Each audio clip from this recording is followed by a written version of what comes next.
All right, so we'll check in with the Patriots. Let's bring in Albert Breer, the Monday morning quarterback who joins us on the program. Well, let me start with the Patriots. You've been close to this situation. Why are they moving on from their coach, who was a coach in waiting for a good 5 years? Yeah, I think really it kind of relates back to the end of the Belichick era, the state the roster was in, the climate in the building when they fired Bill, and like how there were factions, and like the fact that they put that clause in his contract, the succession plan in his contract, I don't think made anything better. So like it forced the Patriots to go to Gerard Mayo probably a good 2, 3 years before he was ready, certainly before they intended to. And I think the where the building was in 2022 and 2023 made it so Belichick wasn't going to help mentor Mayo and help him fill in the gaps that would be created by his lack of experience. And so, I still think the Crafts really like Gerard Mayo. I'm not sure what Mayo thinks of the Crafts anymore, but I do think they still really like him and think that he'd have a bright future in coaching. But it just like based on the way they're set up, and they're set up for a coach to have a very strong voice in so many different areas because the way it was set up under Bill for so long. They weren't able to support him with the roster. They weren't able to support him with the infrastructure. And I think that led to a disorganized mess over the last couple of months, which led them down the road where, there were a couple of, games there at the end where you just could not see the light at the end of the tunnel. I think the loss to Arizona a couple of weeks ago is one, and then obviously that Saturday loss in a standalone game to the Chargers might have been the flashpoint because clearly going into the game yesterday they knew what they were doing, or else they wouldn't have had a statement, ready to go less than an hour and a half after the Bills game ended. But you're also not going to make this move unless you know who your coach in waiting is. I would No, assume. I see. I think they'd be making a mistake if they approached it that way. And here's why I say that, Dan. Like I think last year they really cost themselves the chance to take a look at the way the rest of football works. And they hadn't had the chance to do that in so long because they haven't conducted a coaching search in so long. And so, really if you look at it for over 25 years, is all these other teams that were stumbling all over themselves got a chance to interview people left and right and see the way the best organizations in football were doing it. The Patriots were really insular. They didn't really bring in a lot of people from the outside, and they didn't have the opportunity to see inside other organizations through an interview process. And then last year, I mean, they rushed Gerard Mayo into that role. And the same thing with Elliott Wolf after the draft into the EVP of player personnel role. And, I think they really cost themselves a chance to look across the league. And you say, like, okay, like maybe you do know who it's going to be and you don't want to go through a sham of a process. Well, you can't tell me the Chargers didn't know in November or December that they were going to target Jim Harbaugh, yet they still looked at, what was it, 12, 15 head coaching candidates, 10 general manager candidates. So they went through a full process and got to learn a lot of stuff about things worked with other the way things worked with other teams. And Jim Harbaugh and Joe Ortiz, who are running the team now, benefit from the team having gone through that. So I do think they're going to run a full process. Vrabel is obviously a name that's going to be at or near the top of their list to begin with, but I would think that the Crafts are going to let the process take them where it goes, and we've been down this road before. I mean, Pittsburgh's a great example from 2007 when they move off the Bill Cowher era. Cowher retires, and I think everybody thought at that point it was either going to be Ken Wisenhunt or Russ Grimm, who had a ton of background with the organization. But they go through a full process, they commit to it, and they wind up falling in love with Mike Tomlin. I wouldn't rule out something like that happening here, although I think clearly Vrabel is the leader in the clubhouse, and I think that it would behoove them, even if it does wind up being Vrabel, to go through that full process. All right, you got the Raiders situation Yep. and you got the Cowboys situation. Mhm. Do you see changes in either of those locations? I think the Raiders are still up in the air. There's been a lot of momentum going in the wrong direction over the last couple of months, and where they are, and what sort of voice is Tom Brady going to have in this? The opportunity maybe to get somebody like Vrabel because of Brady. I think would entice ownership there. And I think that they've had to look at the last couple of years and the way things are gone, and now some of the changes in ownership is their influence on Mark Davis to do one thing or another.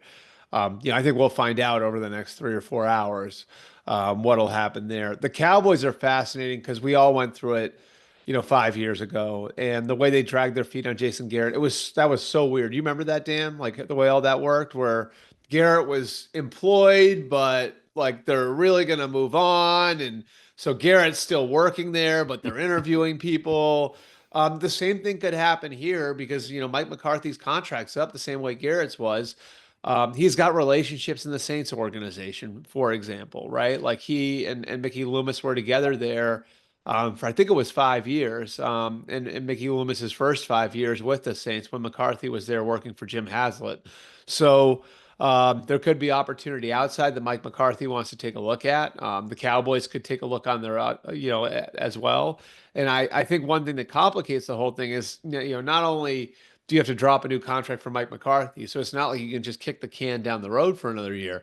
That's also the case, I'm told, with their entire coaching staff. Everyone is up. Oh So boy. you got to draw up new contracts for the entire coaching staff as well. So that's going to be an interesting one. That's as you might expect from America's team, a little complicated, a little complex. And that's another one. You can hear Vrabel's name a lot, but that's another one that I have heard Vrabel connected to. Tough to handicap Aaron Rodgers, but if you were going to, if I said Aaron Rodgers next year will be blank, I I don't think he knows. I don't think the Jets can tell you what their plan is until there's a head coach and general manager in place. Um, a would head, there be a market for Rodgers outside of the Jets? yeah, I think somebody would take a look at it. I look like, do I think he is what he was 3 or 4 years ago? No. Do I think there's a possibility that you'd be getting a very motivated Aaron Rodgers if the Jets wound up dumping him? Yeah, I mean, I can remember talking to Aaron about this in July and August, right? And he said to me, I didn't like part of my reasoning for coming back and going through everything that it takes to go through to get to the point where you can play quarterback in the NFL in 2024 was coming off the Achilles, and I didn't want to go out like that. Dan, do you think he wants to go out like this? Like this is worse than the Achilles, isn't it? Like if you're talking about like everybody would understand if you're 40 years old, you're going out with the Achilles, like everybody would understand that. Like this is like going out like this is worse. So, I don't think he knows what he's going to do, but I don't Yeah, rule but out what would you say? Okay, now I can go out. Like if you're I Rodgers, know hey, we and went 9-8 and we didn't make the playoffs. Now and I can go out.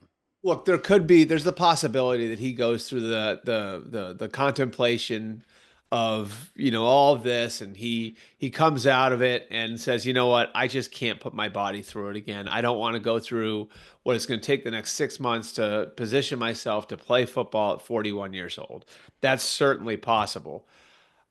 I think it's also possible that like he has a Brett Favre hair across his ass the way that Favre did when the Packers let him go, and you could see like a Vikings year for Favre from Rodgers somewhere else. Like I don't think that that's impossible. That like maybe one last time he wants to come back and put everything into it and say, this is my last year and I'm gonna do everything I can to be in position to play. And some team out there looks at it and says, this guy could be a bridge. How would he look in Pittsburgh? I don't. I mean, seriously. Okay, how would I, Mike and they've Tomlin invest, deal with that? but how would he deal with Russell Wilson? He dealt with Russell Wilson, right? Yeah, but I don't think Russ is as much a diva as Aaron Rodgers is. I don't know. I mean, I think people that have coached that have coached those two might disagree. I Well, don't know. Russ got humbled. All, Russ truly got humiliated in Denver. Right. And Eh, and I think to some degree Rodgers has been with the Jets too. Like I look, here's the way I look at it. Um I think there's going to be an environment out there with quarterbacks, right? I mean, you go to Cleveland too. I look at it like this is like if you're a team that needs a quarterback right now and you're looking at the draft, do you love Shador Sanders? Do you love Cam Ward? Like, I feel like this year's class in the draft is closer to the 22 class, the Pickett class, than it is Yeah, to the last yeah, two. yeah. So if you're a team that says like, okay, like we want to get a young quarterback, but we need something to get us by for 1 year, wouldn't Rodgers appeal to you? Like just the chance of what it could be, with a motivated Rodgers is going to come back and show everybody.